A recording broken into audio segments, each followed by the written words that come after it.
Baciamo le mano a tutti questi signore e signore che ci stanno guardando e che ci stanno ascoltando.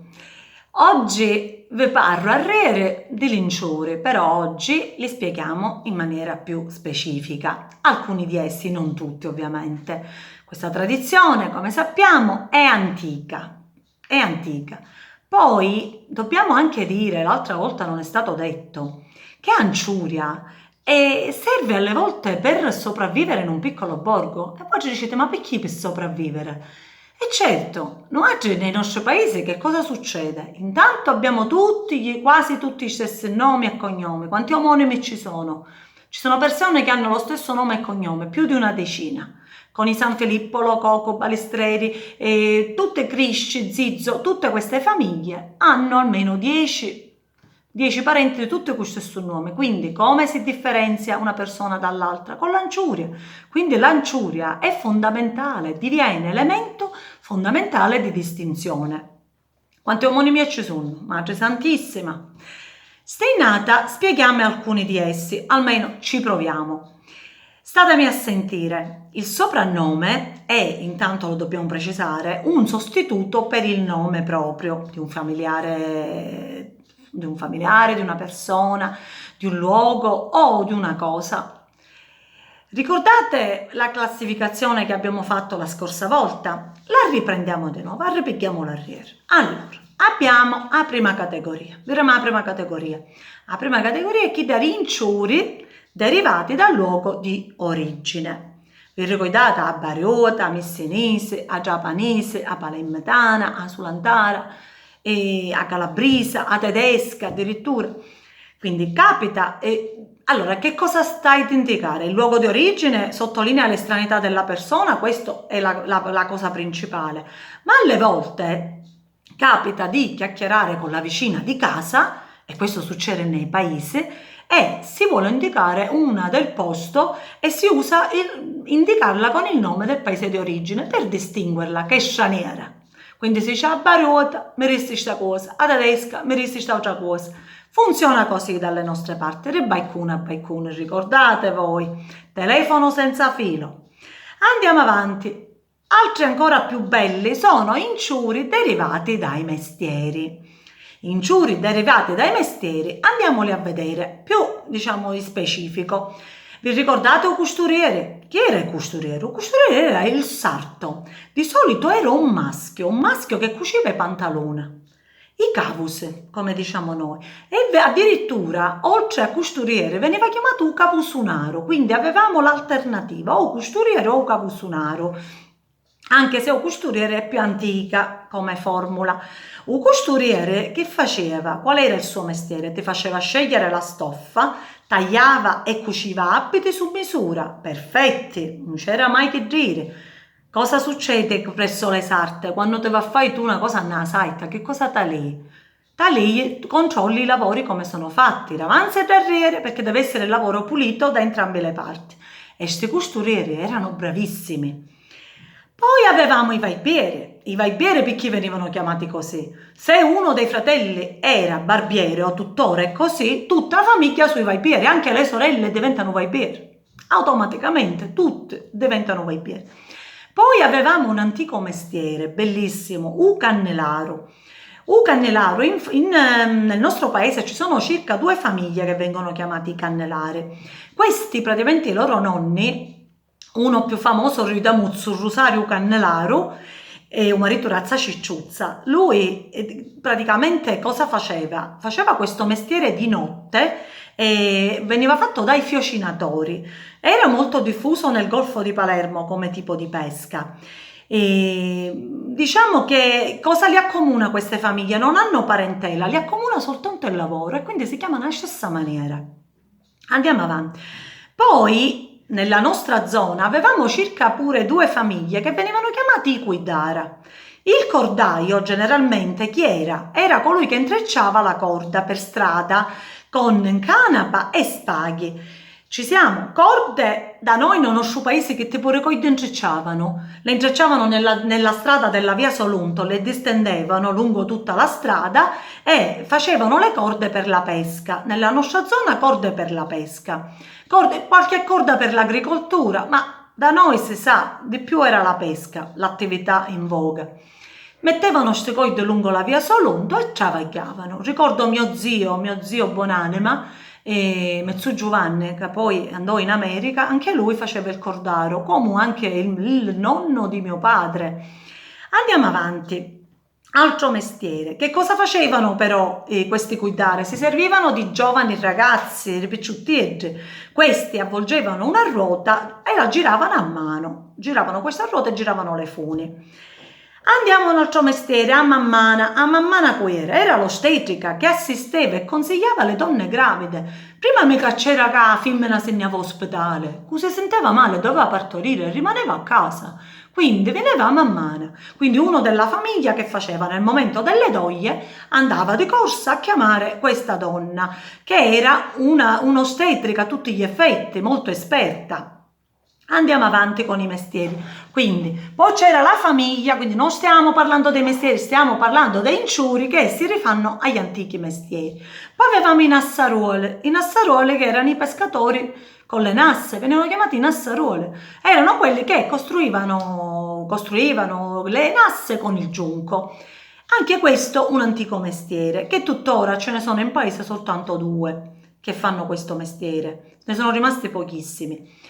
Poi venivano chiamati i famighieri di salatura. Qui erano i salatura. I salatura, pure questo era un mestiere molto antico e praticato nella nostra zona, perché avevamo i pesci. Ora, vecchi pescatori mi contavano che a tempo di fame salavano ogni cosa. Dice, figlia mia, ne salavamo tutte cose. Non solo saidi e anciove, ma ogni tipo di pesce. I squimicieddi, i prumenieddi, che erano anteriori del tonno, e poi avevamo Ubisu, i savariceddi, Anciovarrenieddi, Anica, mi raccontavano tutte queste parole che è poesia. E poi mi dicevano che Anciovarrenieddi si mangiavano con tutto il sale, che la fame che c'era fame e la gente non si vergogna, è la nostra vita, appartiene a tutti noi. Poi un altro pescatore mi raccontava che durante la levata di tunne tagliavano queste tunne e i salatura erano pronti a Solanto per pigliarsi che cosa? L'uova di tunno che venivano salati e poi si mangiavano in tempo d'inverno, poi venivano mangiati. Poi c'era poi mi dicevano alcuni, mi raccontavano che del tonno non si buttava niente, si picchiava pure un cuore il tonno e le antiche nonne, le nostre nonne facevano un cuore aggrassato con la cipolla, qualcosa di delizioso. Andiamo avanti. E questi sono gli inciuri che riguardano i mestieri. Poi avevamo inciuri che derivano da caratteristiche fisiche o atteggiamenti. Andiamo a vedere. Nella nostra zona molti ragazzi venivano chiamati ubbiunno. Voi sapete che molti giovani siciliani hanno le caratteristiche scure, pelle scura e capelli scuri.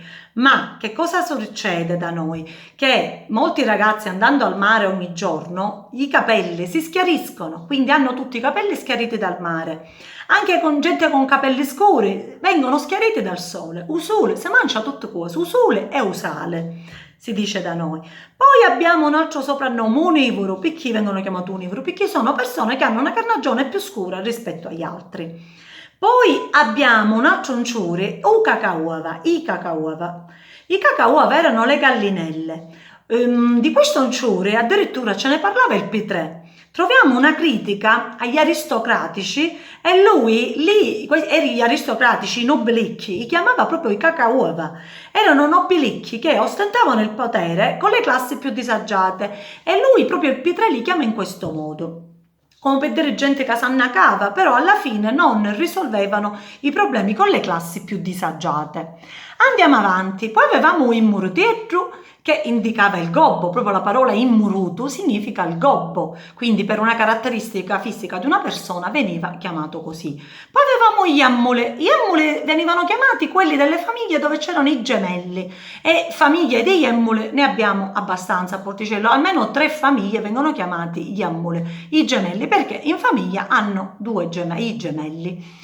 Poi avevamo usciancato era lo zoppo, e poi c'era il vavusu. Un vavusu indicava un gradasso, era un millantatore borioso, venivano chiamati così.